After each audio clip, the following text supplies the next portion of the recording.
से हैं आप सब लोग लेवल अप की सेकंड एपिसोड के साथ हाजिर हूँ। अभी तक जिसने मेरे चैनल को सब्सक्राइब नहीं किया, चैनल को सब्सक्राइब कर दे, वीडियो को लाइक और शेयर कर दे, शुक्रिया। जिन्हों कहता है आज ये पहली बार नहीं है जब मैं अपने आप को मौत के इतना ज्यादा करीब महसूस कर रहा हूँ। जब मैंने हंटर गिल्ड को ज्वाइन किया था तो अपनी पहली रेड के दौरान मैं अपनी पार्टी से अलग हो गया था और वहीं पर एक ई रैंक मॉन्स्टर ने मेरी बैक पर हमला किया था, जिसकी वजह से मैं हफ्तों तक हॉस्पिटल में रहा। फिर एक बार मैं एक डंजन के अंदर काफी दिनों तक बंद रहा, जहाँ पर मैं भूख की वजह से मरने वाला था। हालांकि वो सारे डंजन लो रैंक के डंजन थे, लेकिन फिर भी हर बार मैं मरते मरते बचा हूँ। मेरे बाकी के सारे टीममेट्स अपने मैजिकल कोर्स को बेचकर अपने लिए बेहतरीन वेपन खरीदते थे ताकि वो पहले से भी ज्यादा स्ट्रॉन्गर मॉन्स्टर्स को हरा सके और ज्यादा पैसे कमा सके। लेकिन मैं ऐसा नहीं कर सकता था, मुझे अपनी माँ के हॉस्पिटल के बिल देने थे, इसलिए मैं अपने लिए वेपन्स नहीं खरीदता था और मैं बिना वेपन्स के ही डंजन में आ जाता। और इसके अलावा मैं अपने लिए एक हीलर भी नहीं रख सकता था, क्योंकि हीलर को भी पैसे देने पड़ते हैं और अगर मैं बहुत ज्यादा जख्मी हो जाता हूँ तो गिल्ड के दोस्त मुझे अपने हीलर से हील करवा देते थे। यहाँ तक कि मेरे दोस्त भी बातें करते थे कि मैं हर बार डंजन से जख्मी होकर बाहर निकलता हूँ, हीलर्स के ऊपर बोझ बढ़ जाता है, उन्हें हर बार मुझे हील करना पड़ता है। और फिर उन सब लोगों ने मुझे वीकेस्ट हंटर कहना शुरू कर दिया कि मैं हर बार डंजन में जाता हूँ और जख्मी होकर वापस आता हूँ, क्योंकि मैं सबसे ज्यादा वीक हूँ। हालांकि मैं एक हंटर हूँ, लेकिन मैं बिल्कुल यूजलेस हूँ। ये सारी बातें करने के बाद हमारी स्टोरी फिर से प्रेजेंट में आ जाती है। जिन्हों जैसे बॉस के स्टैचू की आंखों की तरफ देखता है तो उसकी आंखें चमक रही होती है। जिन्हों जल्दी से चलाकर बाकी टीम वालों से कहता है जल्दी से नीचे झुक जाओ। उनमें से आधे लोग तो जल्दी से झुक जाते हैं, लेकिन आधे लोग खड़े रहते हैं। बॉस स्टैचू की आंखों से लेजर निकलता है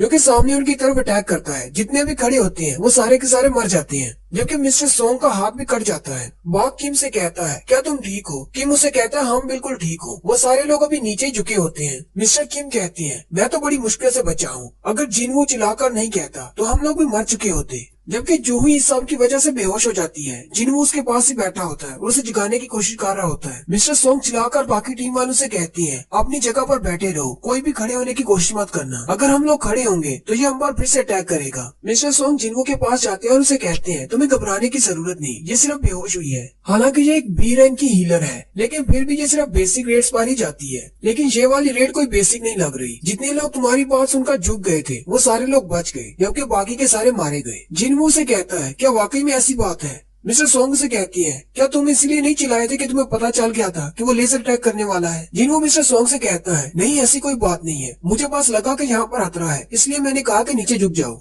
जिन्हों की नजर मिस्टर सोंग के बाजू पर पड़ती है और वो मिस्टर सोंग से कहता है आपका बाजू तो कट गया है। मिस्टर सोंग से कहते हैं कोई बात नहीं, ऐसे छोटे मोटे हादसे होते रहते हैं, जल्दी से आकर मेरी ब्लीडिंग रोकने में मदद करो। जिन्हों मिस्टर सोंग का बाजू बांधने के लिए बैठ जाता है। मिस्टर सोंग से कहते हैं तुम्हें क्या लगता है इस बॉस का लेवल क्या होगा? वैसे तो मुझे भी नहीं पता, क्योंकि मैं आज तक सिर्फ ए रैंक या फिर डी रैंक की रेड्स पर ही गया हूँ। कभी कभार मैं बी रैंक की रेड पर भी चला जाता हूँ। मिस्टर सोंग से कहते हैं लेकिन मैं इतना जरूर कह सकता हूँ कि ये डंजन ना तो ए रैंक है ना ही बी रैंक है, क्योंकि ए रैंक और बी रैंक की डंजन्स में भी इतने खतरनाक मॉन्स्टर्स नहीं होते। और ये बिग बॉस तो मुझे एस रैंक लगता है। साथ ही मिस्टर सोंग से कहते हैं उस स्टैचू के ऊपर लिखा हुआ था 3 कमेंडमेंट्स के बारे में। पहली लॉर्ड की पूजा करो, दूसरा लॉर्ड की तारीफ करो और चौथा अपनी फेथ को साबित करो। अगर तुम लोग ऐसा नहीं करते तो तुम लोग इस कमरे से जिंदा बाहर नहीं निकल सकते। जिन्हों मिस्टर सोंग से कहता है तो इसका मतलब ये जो कुर्सी पर बैठा है यही इन सब का लॉर्ड है और हम इन सब को नहीं हरा सकते। और यही बार फिर से एक बैकग्राउंड स्टोरी बताई जाती है कि आज से 10 साल पहले इस तरह के पोर्टल्स ओपन होना शुरू हुए थे। इससे बहुत ही अजीब सी बातें होना शुरू हो गई। हमारे इंसानों में बहुत सारे ऐसे इंसान थे जो कि हंटर्स बन गए और उनके अंदर बहुत सारी सुपर एबिलिटीज आ गई। मैं भी एक हंटर बन गया, लेकिन मेरे अंदर कोई भी ऐसी सुपर एबिलिटी नहीं आई, इसलिए मेरा रैंक सिर्फ ई ही रहा। हालांकि मैं नॉर्मल इंसानों से बहुत ज्यादा पावरफुल हूँ,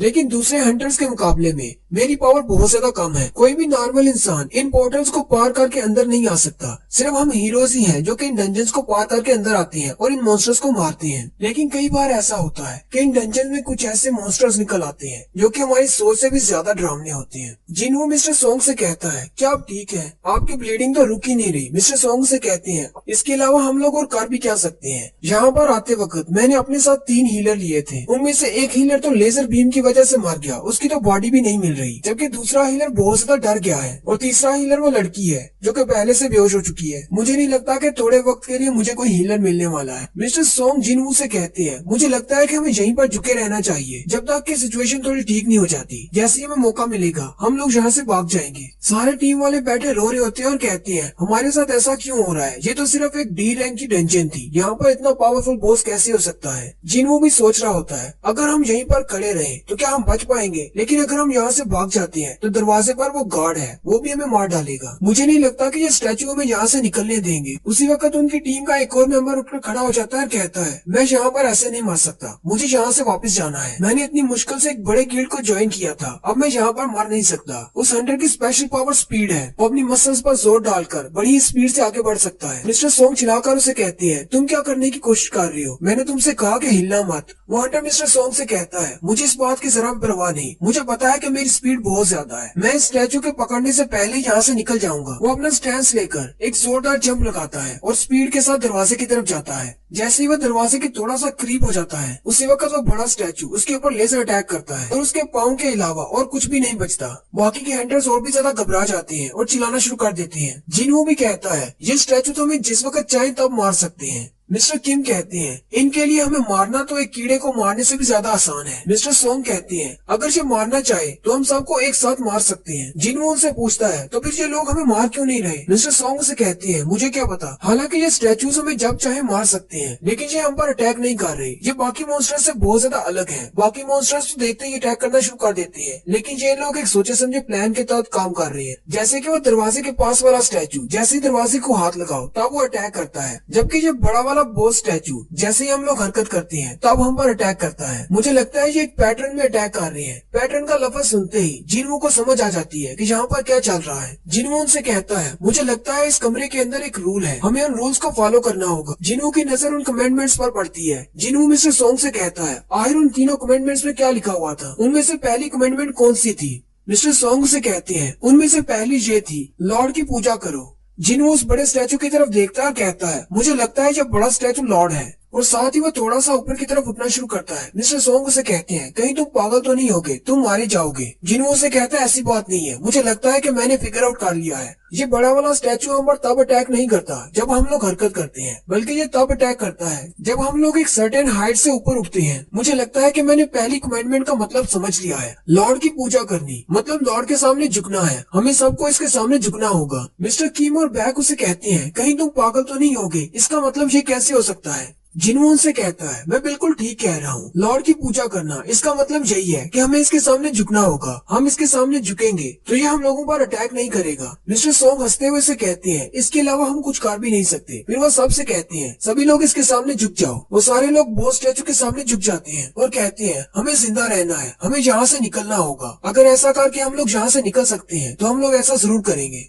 थोड़ी देर इसी तरह झुके रहने के बाद जैसे वो स्टैचू की तरफ देखते हैं तो उस बड़े स्टैचू के चेहरे के एक्सप्रेशंस बदल जाते हैं। वो हंसना शुरू कर देता है। बैक कहता है, इसके चेहरे के एक्सप्रेशंस के साथ क्या हुआ? क्या ये हमें इस तरह देखकर खुश हो रहा है? जिनवू फिर से सोचना शुरू कर देता है और कहता है, पहले इसने कितने लोगों पर अटैक किया, कितनों को इसने मार दिया, हम में से कितने जिंदा हैं, हमें कितनी देर तक इस तरह इसके सामने झुककर रहना होगा? बैक कहता है, मुझे लगता है कि इसने अटैक करना बंद कर दिया है। मुझे लगता है कि हम लोग खड़े हो सकते हैं। क्या वाकई में हमारा इसके सामने झुकना काम आ गया? साथ ही बैक बिल्कुल खड़ा हो जाता है और उनसे कहता है, इसने अटैक करना बंद कर दिया है, देखो तुम लोग भी खड़े हो सकते हो। फिर आहिस्ता आहिस्ता सारे हंटर खड़े हो जाते हैं और कहते हैं, ये तो वाकई में इसने अटैक करना बंद कर दिया, इसका मतलब हम लोग यहाँ से निकल सकते हैं। जिनवू उनसे कहता है, नहीं, हम लोग अभी तक सेफ नहीं है। उसी वक्त वो बड़ा सा स्टैचू अपनी कुर्सी से उठकर खड़ा हो जाता है। सारे हंटर्स फिर से घबरा जाते हैं और कहते हैं, कहीं ये हमसे फाइट तो नहीं करने वाला। मिस्टर सोंग चिल्लाकर जिनवू से कहते हैं, अब जल्दी से बताओ हमें क्या करना है, क्या तुम्हारे पास और भी कोई प्लान है? जिनवू मिस्टर सोंग से कहता है, मुझे नहीं पता कि अब क्या करना है, मुझे नहीं पता कि यहाँ पर क्या हो रहा है। उसी वक्त वो बड़ा स्टैचू अपना पैर उठाता है और उन हंटर्स पर मारने की कोशिश करता है। वो सारे हंटर्स उसके पाँव से नीचे से दूर हो जाते हैं। जिनवू चिल्लाकर उनसे कहता है, मैंने पहले ही कहा था, इस डंजन रूम के अपने रूल्स हैं, हमें कमेंडमेंट्स को फॉलो करना होगा। पहला रूल था कि इसकी पूजा करो, वो हमने कर दी, अब इसकी प्रेस करनी है, यानी हमें इसकी तारीफ करना होगी। वो सारे हंटर्स हैरान परेशान हो जाते हैं और कहते हैं, हम लोग इसकी प्रेस कैसे करेंगे, हमने तो कभी प्रेयर की ही नहीं। उनमें से एक हंटर कहता है, मैं ऐसा कर सकता हूँ, पहले मैं एक चर्च का मेंबर हुआ करता था, वहाँ पर मैं स्पीच देता था और वहाँ पर हम गॉड की प्रेस के लिए गाना भी गाते थे।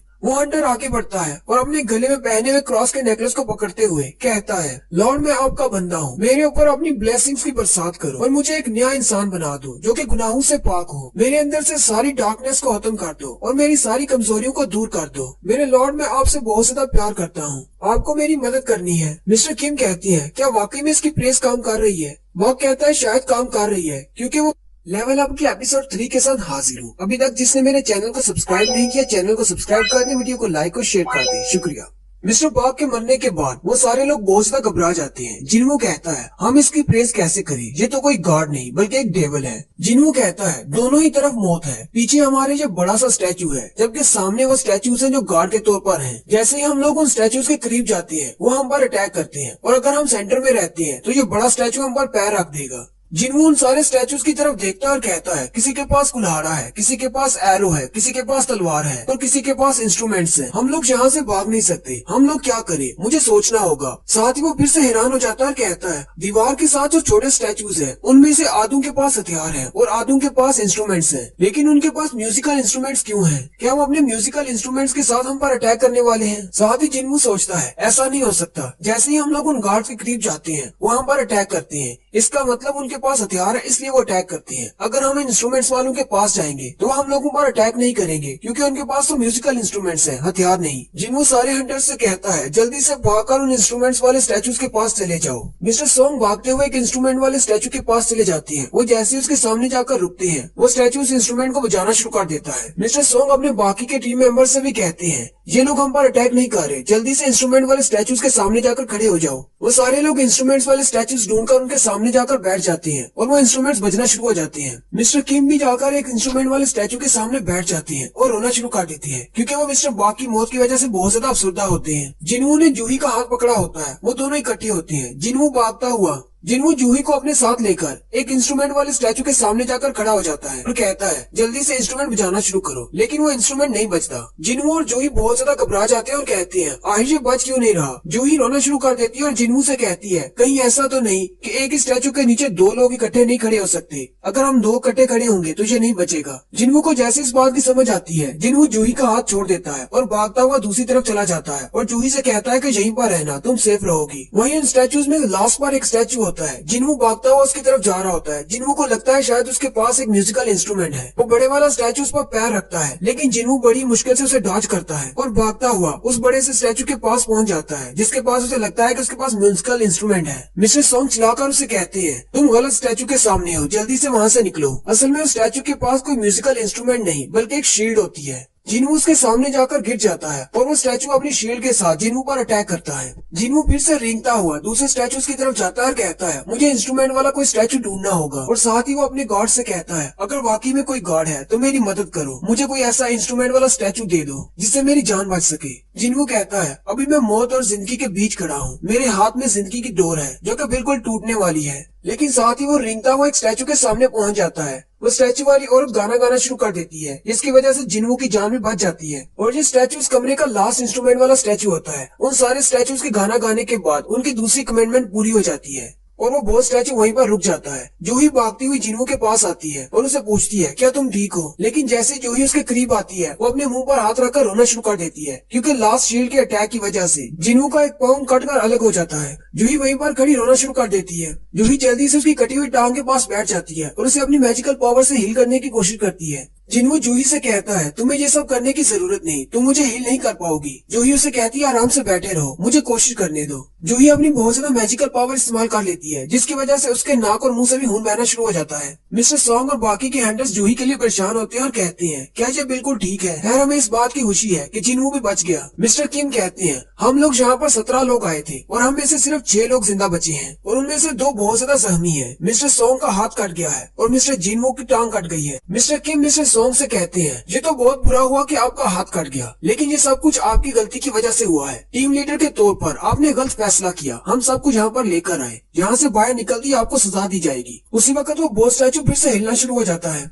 और अपने हाथ को हिलाता है। वो अपने हाथ का इशारा करते हुए जमीन में से 2 पत्थर निकालता है। असल में वो पत्थर सैक्रिफाइस के लिए एक टेबल होता है जिसे अल्टर भी कहते हैं। सारे हंटर्स ये देखकर बहुत ज्यादा हैरान हो जाते हैं और कहते हैं अब क्या, अब हमें क्या करना होगा? मिस्टर किम कहते हैं आखिर इस सब का क्या मतलब है? जिनवू उनसे कहता है ये एक अल्टर है, हमें यहाँ पर अपना सैक्रिफाइस रखना होगा। वो लोग जिनवू से पूछते हैं अब सैक्रिफाइस का क्या मतलब है? वो इन्हें बताता है पुराने वक्तों में ऐसे ही किया करते थे, पत्थर के ऊपर अपने सैक्रिफाइस पेश किए जाते थे जो कि गॉड्स के लिए होते थे। वहाँ पर या तो अपना ब्लड दिया जाता था या फिर जानवरों की बलि चढ़ाई जाती थी या फिर कुंवारी लड़कियों की। और इस डंजन की तीसरी कमेंडमेंट यही थी कि अपनी फेथ को साबित करो। जिनवू उनसे कहता है ये हमारा लास्ट स्टेप है, अगर हम लोगों ने इसे पार कर लिया तो हम लोग यहाँ से बाहर जा पाएंगे। मिस्टर किम जल्दी से अपनी तलवार निकाल लेते हैं और कहते हैं चाहे मैं कितना ही बेवकूफ क्यों ना हूँ, लेकिन मुझे समझ आ रही है यहाँ पर क्या चल रहा है। मिस्टर किम मिस्टर सोंग से कहते हैं मुझे लगता है शायद हमें यहाँ पर किसी की बलि चढ़ानी होगी। साथ ही वो अपनी तलवार मिस्टर सोंग के गले पर रख लेता है और कहता है ये सब कुछ आपकी वजह से हुआ है और मुझे लगता है यहाँ पर सिर्फ आप ही की बलि चढ़ानी चाहिए। आपके गलत फैसले की वजह से मेरा दोस्त मिस्टर बाक मारा गया। उसकी बीवी प्रेग्नेंट थी। वो अपनी फैमिली के लिए यहाँ पर आया था, जबकि 10 और हंटर भी मारे गए। तुम हमारे टीम लीडर हो, तुम्हें हम सबकी जिम्मेदारी लेना होगी। अब जल्दी करो और इसको साबित करो।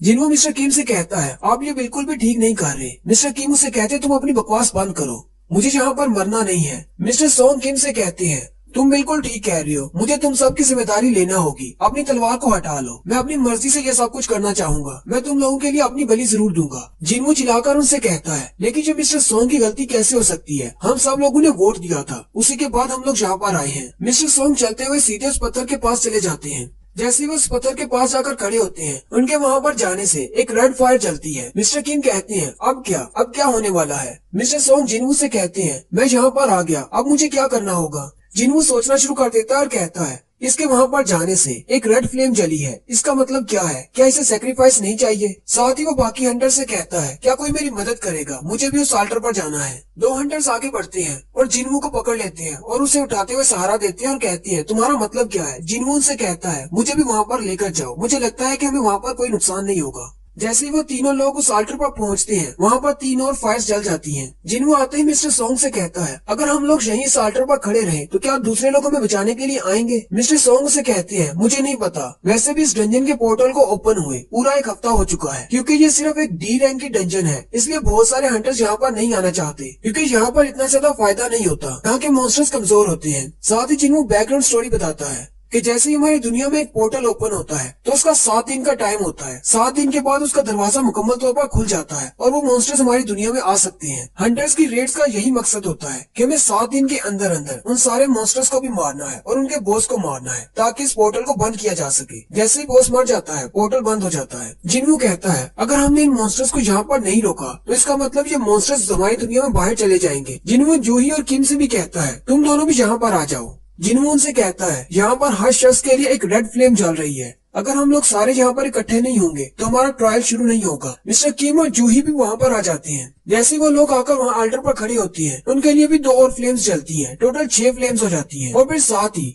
एक बड़े से दायरे में ब्लू रंग की फ्लेम्स भी जलती हैं। और जैसे ही वो ब्लू रंग की फ्लेम्स जलती हैं, दरवाजा खुलना शुरू हो जाता है। मिस्टर सोंग और मिस्टर किम ये देखकर बहुत ज्यादा हैरान हो जाते हैं और कहते हैं दरवाजा अपने आप कैसे खुल गया, क्या इसका मतलब हम लोग यहाँ से जा सकते हैं। यहाँ पर कुछ और होने वाला है। और साथ ही उन ब्लू फ्लेम्स में से एक फ्लेम बुझ जाती है और उसके बुझते ही वो स्टैचूज जो कि दूर दीवारों के साथ खड़े थे वो आगे बढ़ना शुरू हो जाते हैं। मिस्टर सोंग और मिस्टर किम चिल्लाकर कहते हैं अब क्या होगा, ये लोग तो हमारी तरफ आ रहे हैं। एक एक करके वो ब्लू फ्लेम्स बुझना शुरू हो जाती हैं और वो बड़े स्टैचूज उनके करीब आना शुरू हो जाते हैं। जिन्हो फिर से अपने दिमाग का इस्तेमाल करता है और उसे समझ आती है कि जितनी देर हम लोग इन स्टैचूज की तरफ देखते रहते हैं वो स्टैचूज खड़े रहते हैं। जैसे ही हम अपनी आंखें दूसरी तरफ करते हैं वो आगे की तरफ मूव करते हैं। जिन्हो जूही से कहता है जल्दी से अपनी आंखें खोलो, तुम आंखें बंद करती हो तो वो आगे बढ़ते हैं। मिस्टर किम उसे कहते हैं क्या तुम ऐसा कहना चाहते हो कि बचपन में जो हम गेम खेला करते थे कि जैसे ही हम अपनी आंखें बंद करेंगे तो प्लेयर आगे बढ़ जाएगा। इसका मतलब हमें अपनी आंखें बंद नहीं करनी, हमें सिर्फ इन स्टैचूज की तरफ देखते रहना है। वो स्टैचूज जैसे ही उनके करीब बढ़ रहे होते हैं, उनमें से एक हंटर लड़की चिल्लाते हुए वहाँ से भागना शुरू कर देती है और दरवाजे की तरफ जाती है। जैसे वो लड़की ऑल्टर को छोड़ती है उसके नाम की फ्लेम बुझ जाती है, लेकिन वो लड़की भागती हुई दरवाजे से बाहर चली जाती है। मिस्टर किम बहुत ज्यादा हैरान हो जाते हैं और कहते हैं इससे तो कुछ भी नहीं हुआ, ये तो यहाँ से बाहर चली गई। मिस्टर सोंग भी कहते हैं ये कैसे हो गया, वो तो दरवाजे से जिंदा बाहर चली गई, एक बंदे के कम होने से सिर्फ दरवाजा थोड़ा सा बंद हुआ है। जिन्हों सोचते हुए कहता है आखिर इस सब का क्या मतलब हो सकता है। जैसे ही हम 6 लोग इस आल्टर पर खड़े हुए, 6 के लिए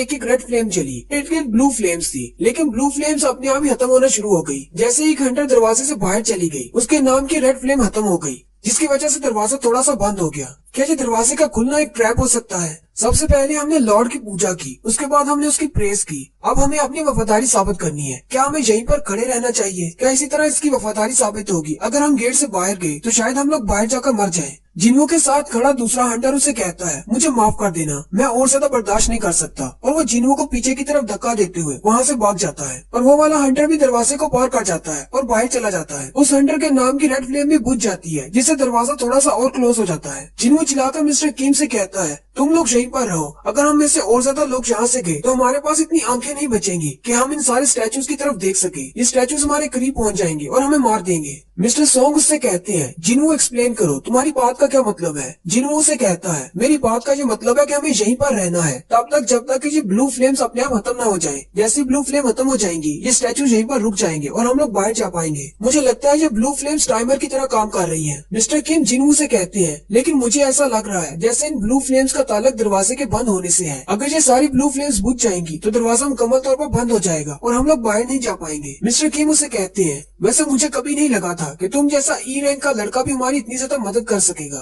तुम्हारा बहुत बहुत शुक्रिया, तुमने अभी तक मेरी जान बचाकर रखी। मैंने हमेशा तुम्हारा मजाक उड़ाया है, तुम्हें कमजोर समझा है और मैं अपने इस बिहेवियर पर बहुत ज्यादा शर्मिंदा हूँ। यहाँ पर बहुत सारे लोग हैं जिनमें से बहुत सारे मर चुके हैं और जितने भी जिंदा हैं वो सारे तुम्हारी वजह से हैं। और साथ ही मिस्टर किम रोना शुरू कर देते हैं और उसे कहते हैं मेरी भी एक फैमिली है, मैं यहाँ पर मरना नहीं चाहता, मुझे जिंदा रहना है, मुझे माफ कर देना। मुझे नहीं लगता कि मैं यहाँ पर ज्यादा देर के लिए रुक सकता हूँ, मुझे वापस जाना है अपनी फैमिली के पास। और मिस्टर किम भी ऑल्टर को छोड़कर भागते हुए दरवाजे से बाहर चले जाते हैं और कहती है मुझे माफ कर देना। जिन्हों बहुत ज्यादा उदास हो जाता है और रोते हुए कहता है तुम्हें माफ कर दूं, मुझे तो तुम्हारी बात पर हंसी आ रही है। तुम्हारे यहाँ से भाग जाने का मतलब ये है कि हम तीनों में से कोई भी यहाँ पर जिंदा नहीं बचेगा। जिन्हों अपने सर पर हाथ रखकर उदास होकर वहीं पर बैठ जाता है और यहीं पर हमारी एपिसोड 3 का एंड होता है। एक्सप्लेनेशन अच्छी लगी हो तो कमेंट करके जरूर बताएं। चैनल को सब्सक्राइब कर दे, वीडियो को लाइक और शेयर कर दे। शुक्रिया।